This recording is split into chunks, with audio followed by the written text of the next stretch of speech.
What's going on, everyone, and welcome to the Matthan Francis Show. Now, here today, I got the one and only Aniruth Logaraj. Now, in case you don't know, this individual is making impact in sports, in business, in marketing, and across the globe. Now, let's break it down. Aniruth Logaraj is a sports management graduate from Brock University, who's built a strong foundation through hands-on experience across multiple areas of the industry.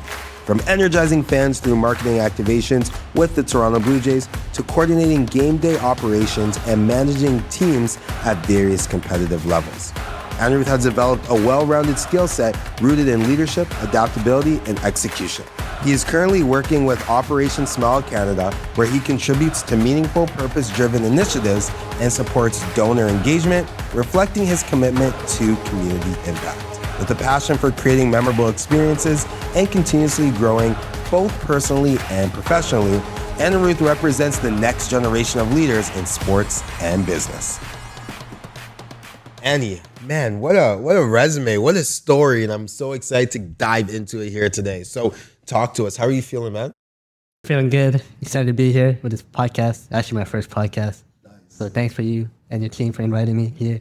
Thanks for joining. Thanks for being on it. It's going to be incredible. We're going to have a lot of fun.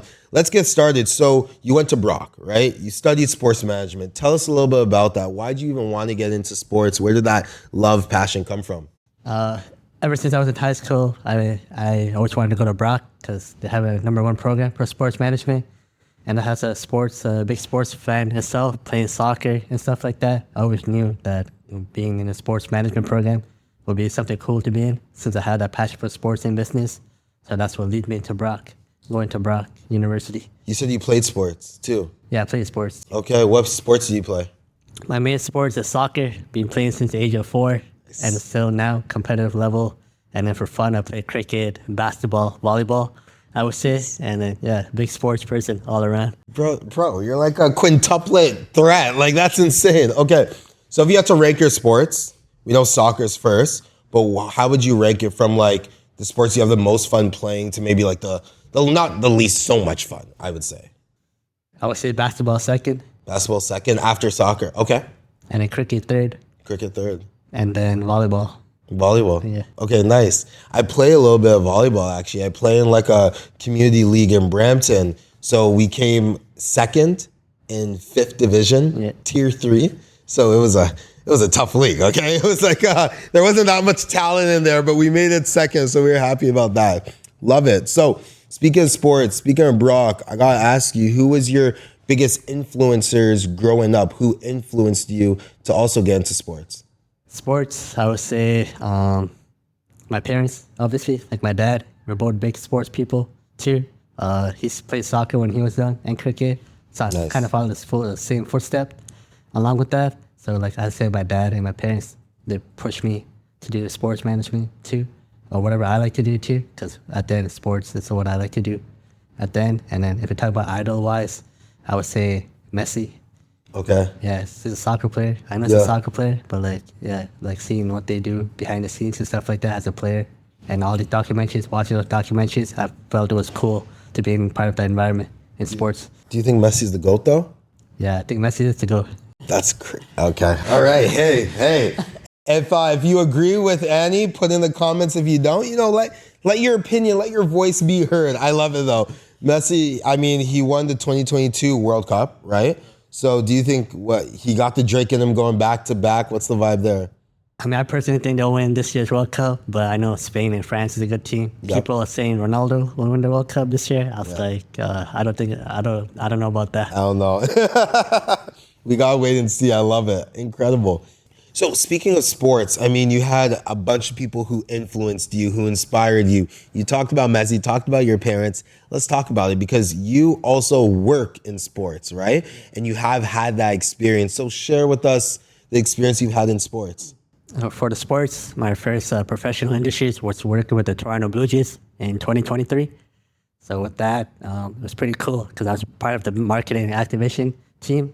So when I first got it, I was excited because a lot of behind the scenes work that nobody really noticed about it. So I got to work on concerts on top of that because we had concerts that happened here and there at the Rogers Center. But like working with the concert was pretty cool. Help with the behind the scenes with the concert stuff, setting the change room, all that stuff, and preparing the stages with the seating and stuff. So we got to see the stuff prior hand. And working with the Blue Jays, a lot of activation. Like you see, they had a lot of giveaways, such as like Cricket Day, Carabana Festival, Canada Day, all that stuff. So we're the main team that gets to set up with those stuff. A lot of after-hour shift too. I remember for the Canada Day, we had to stay from like 4 to 12 a.m., 1 a.m. setting up. Because after the game, Blue Jays game, it's a quick setup. Like this team, we have your team, quick setup for the next day. So nothing last minute. But yeah, working with the Blue Jays was cool. Got to see the players too, but we can't talk to them in a professional sports setting. But like, yeah, getting to see the players walk by and all that stuff, it's like good memories. That's awesome. Do you have a favorite or most memorable moment working with the Jays? I remember the start of my shift when I was working with the Blue Jays. There's a batting practice. Vladi was hitting the home run, and I catched the ball, and I got to keep it. So I brought it home with me after. So I would say that was cool. But like I said earlier, like working in the concerts and stuff, which I like too, and the sports and being in games, it's pretty cool. I would say, and seeing the fans energized and helping them out too, and yeah. And helping their crowd, fans, and just being there. How long did you spend working with the Blue Jays?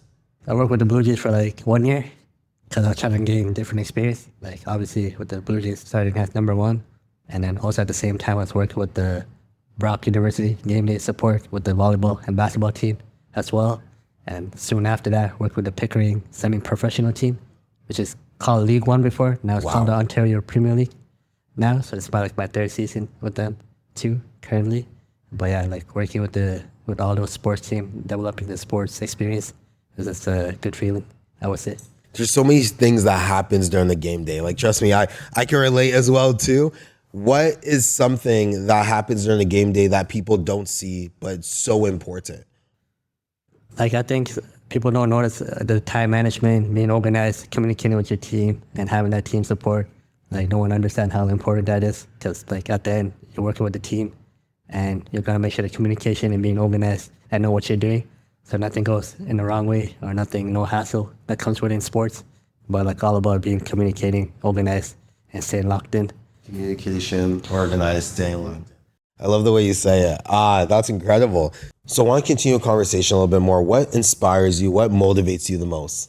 What inspires me the most is just being great, what I can do, always doing my best, and yeah, just being locked in and doing good, being great, I would say. Locked in, doing good, being great. I like the way you said that. I got to ask you, I want to follow up with it as well. What does positivity mean to you?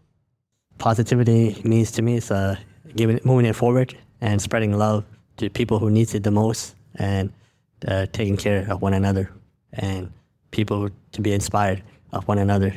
Because you never know who's alone and who needs to hear this talk or whatever. So it's just really about bringing it forward. Incredible. I wanted to share that when it comes to positivity, when it comes to inspiring others, it becomes a chain reaction, right? Like you inspire one person, it inspires somebody else. It becomes this ripple effect where one can inspire 100, 100 can inspire 1,000, and all it takes is one. So I love that. Now, we all have high days where we're feeling on top of the mountain, we're feeling the best. Then we have days when we're low, We have those days when we're feeling down. What keeps you going on those bad days? On bad days, what I try to do is, if a bad day comes, it happens for everyone. Just try to go for a walk and clear our minds and do, like, I play sports, sports clears my mind, and I'm back to normal, like stuff like that. So what happens to me is like just playing sports, going for walks, being with my dog, it all clears my mind at the end. Wow, that's incredible. Incredible. Now, I got to ask you one thing really, really quick here. So you're into soccer, right? The World Cup's coming up. Now, I want to know your knowledge on World Cup knowledge, on teams and countries and stuff. You're into sports, right? You're into sports, you're into positivity. And before we get into your background and your upbringing, I want to share a little bit about sports with you, a little bit about FIFA, a little bit about the World Cup. Yeah. I want to kind of test your knowledge. Are you cool with that? Yeah, I'm sure, yeah. Okay, so what's going to happen is we're going to play a little game. All that we're going to do is I am going to share with you this iPad right here. You're going to take a look. And we're going to put it up so everyone can see as well. And all that's going to happen is I'm going to be sharing with you, it could be a player or it could be a jersey. It could be a mascot. And all you got to do is guess correctly what this is. Yeah. All right? I don't think you're going to get it, but I think you're going to get it. It's going to be really easy. So take a look. You can hold this. Hold this, Andy. There we go. Just want to put a little things to the test. So we'll put the first one up. I got the answers right here. Now, which jersey is that? Italy. Italy? Yeah, easy. Come on, swipe. You'll get through this really quick. Here we go. All right, let's see this one. Now, which jersey is this one? This is a New Jersey collab with Jordan, Brazil. Brazil is correct. I love it. I love it. Okay, here we go. Now, the mascot.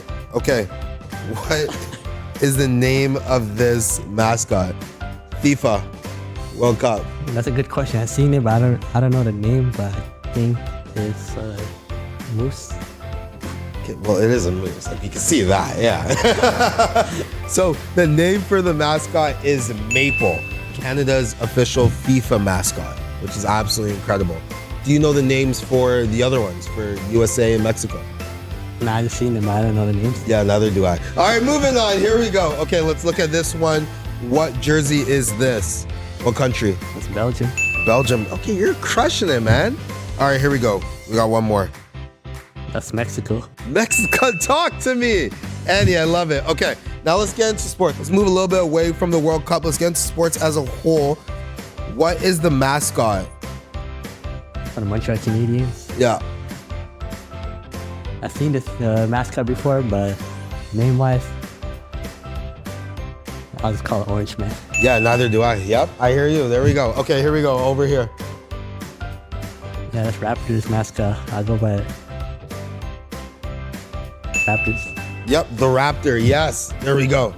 Oh, that's Ace. Ace, that's what I'm talking about. Absolutely incredible. You crushed that. Amazing. Let's shift to something a little bit more personal. Now, you shared a recent post about having a final surgery and overcoming this challenge. So can you share with us a little bit about what that surgery was about, what it involved, final surgery? Tell us about it.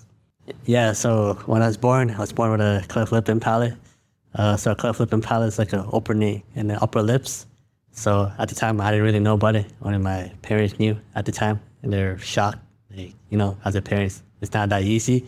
But as I grew older, I knew more about it and stuff like that because I've been to so many care and that I got from doctors step by step. Once I know the most, this was getting a bone graft in grade 3 and 4, where they took a piece of a bone from the hip to put in the palate.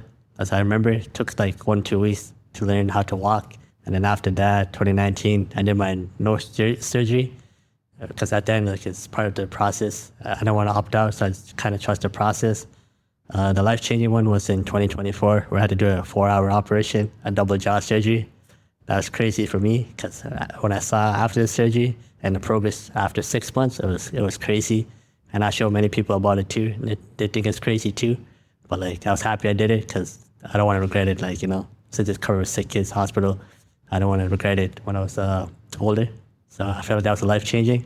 And I did my last surgery in September 2025. It's like fixing the hypernasal nose in the palate. So yeah, after that, my things were all done and stuff like that. So I feel, really good, happy. I trusted the process and all the care I got from doctors, family, and people around me was special.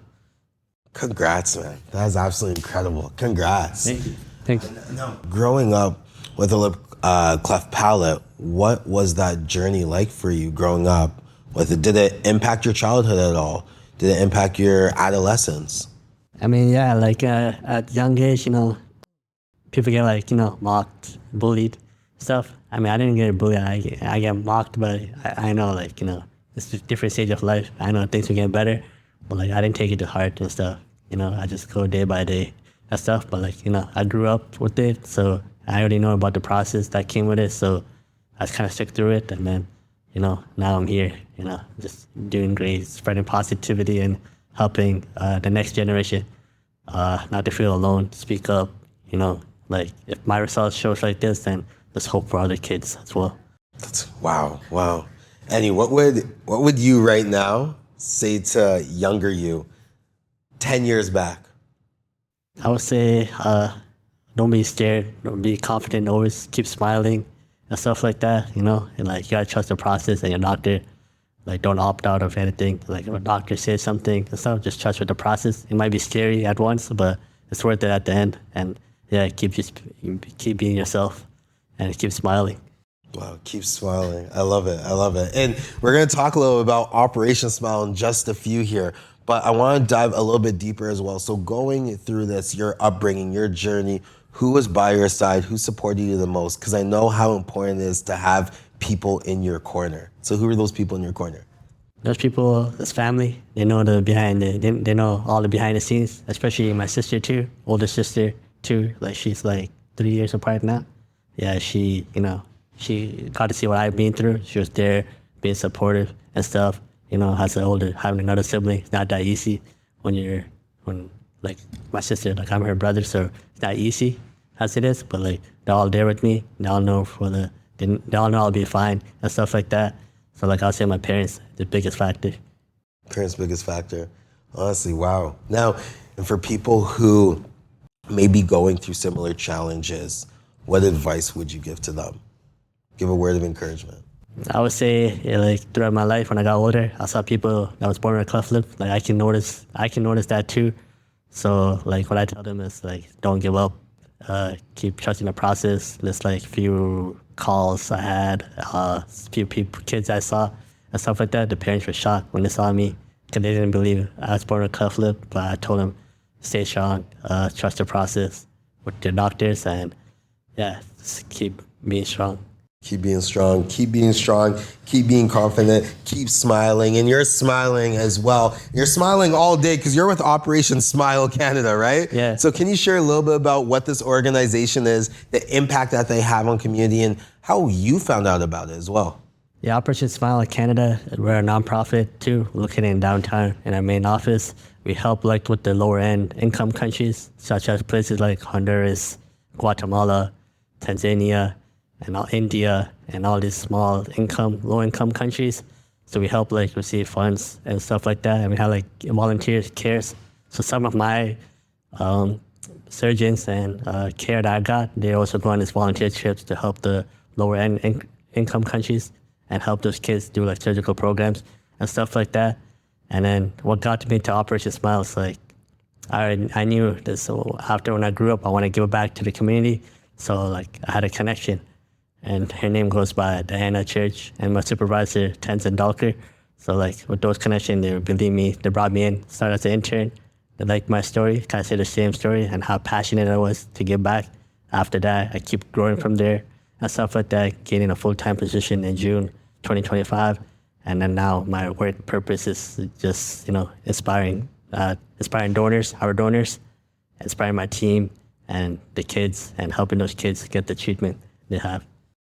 Operation Smile is doing so much amazing positive impact in communities all across Canada. Now, you've also visited schools as well. Yep. So can you share a little bit about what that experience was like for you? Yeah, so this year got our first professional development. Was speaking to high school, grade A students, 5 presentations. I remember all grade A students. So we got to talk about Operation Smile too with one of my colleagues. And then I also got to share my personal experience. Because, grade 8s, they're still young. So I hope, and a lot of people were inspired and stuff like that. So, that's why I want to hear, they're all clapping, stuff like that. So I want them to know, to make them inspired. Because you don't know in that school, who was born with a cleft lip or something like that. So I want you to know, just be kind to one another. And, yeah, keep supporting one another.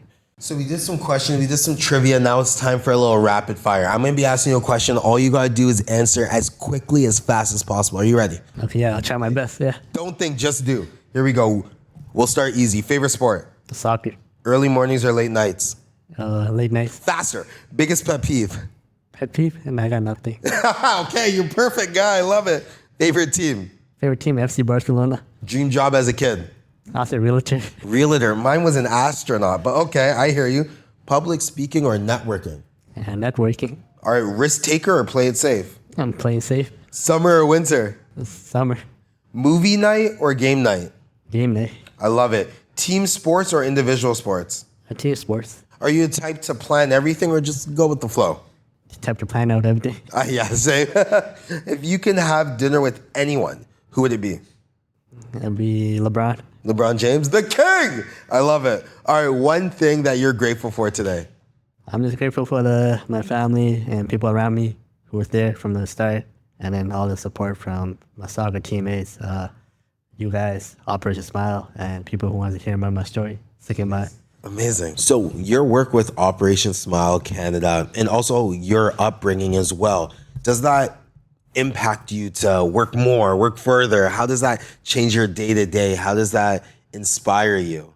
Being with Operation Smile, inspired by a story because I have the personal connection with it, being born with it. So it's easier for me to talk about it to our donors, our generous donors as well, sharing my story side of things too, as long as our mission and our work that we do in Operation Smile Canada. And a lot of donors by email or calls, whenever I thank them or whenever I talk to them on the phone or answer their question, they're really inspired. So like for one example, we had this one donor that donated like $240. Like one time, for like first time donor, after my email or call, I saw a week after he donated like 2,000, and then some other donors they keep donating like big amounts after those emails because they're inspired. And we have like monthly donors as well who donates like $40, for example. After this, upgraded by like 7,500 stuff. So like all those generous donors, helping those kids too as well, and by hearing my story too and the work we do as a team. So where can people go to make donations so they can further create a positive impact with Operation Smile Canada? Yeah, people can go donate online at operationsmile.ca. You can see our website. We have a 2-time match going on too until end of summer, until August. What's that? 2-time match, you said? Yeah, 2-time match, summer match we have. We're going from June to August. What's that? So like if you donate like a specific amount, it gets doubled. Amazing. And once again, where can they go to make these donations? They can go to operationsmile.ca, like the website, or if you type Operation Smile Canada, there's a website link too. Or you can call our donor care team at 1-844-376-4530, and one of our donor care members will take care of your donation. Wow. And are there any other ways to get involved as well too with Operation Smile Canada, or is it mainly just through donations? Not through donations. People do volunteer work. So we have like a volunteer HR area where you can inquire them if you want to volunteer and stuff like that. They'll be happy to take, they'll be happy to take on their resume or something and to see what you're interested in. And yeah, you can just have a volunteer inquiry and stuff if you want to volunteer. And you truly are an inspiration for the next generation. Of course. Inspiring, showing people to have confidence through the highs, through the lows. And even though times can get tough, you continue to persevere. And now with Operation Smile Canada, you continue to be that light for the next generation, for the youth. So that's absolutely incredible. And we're so glad once again to have you here with us. Now, I want you to look to the camera right here. You got about like 30 seconds, okay? I want you to share anything going on, how people can follow you, how they can follow your journey, how they can follow Operation Smile Canada. You got 30 seconds. The floor is yours. Talk to us. Yeah, people can follow me on LinkedIn to see my story because I post a lot of my personal achievements there. On LinkedIn, it's my first and last name, so Aniruth Logaraj. You can find more of my personal connection there. And then to donate to Operation Smile, like I said earlier, you can type Operation Smile on Google. It's a website link. Or you can type operationsmile.ca to make your donation. Or give us a call too. Like I said, if you want the number again, it's 1-844-376-4530. And just know we're having a summer match going on, so whatever amount you got donate, it gets doubled for our kids, for the lower income kids countries. Wow. And how much did you say was for one surgery again? One surgery is $240. $240? Okay, so one thing we want to do here, this is kind of a surprise. Now, earlier we saw a video how you kind of gave us a surprise on our first meet and greet, which is incredible. But we want to give a surprise too. So Positive Lives here is going to be donating for 2 surgeries. And we are excited. Your story inspired us. And we want to continue making that positive impact and continuing to see everybody love, enjoy, and have confidence with their smile. So we're going to be donating as well too. And once again, we are so fortunate and so glad to have you on the podcast with us. Annie, yeah, like it's happening. It's real. You inspired us to do it. So just like we said earlier, we're a ripple effect. All it takes is one, and you were that one inspiration for us today. No, that means so much. Like I said, PLH, Positive lives here. Times Operation Smile. It's grateful for your team for making that donation. We're gonna appreciate it a lot, and thank you again. Thank you, Annie. Amazing. Now, if you enjoyed this episode, be sure to like, comment, and subscribe. And comment, we believe here at the Matthan Francis podcast, everybody has a story. So if you have a story you want to share with us, shoot us a message, reach out to us, and we can't wait to hear your story and have you on the podcast with us. Thank you.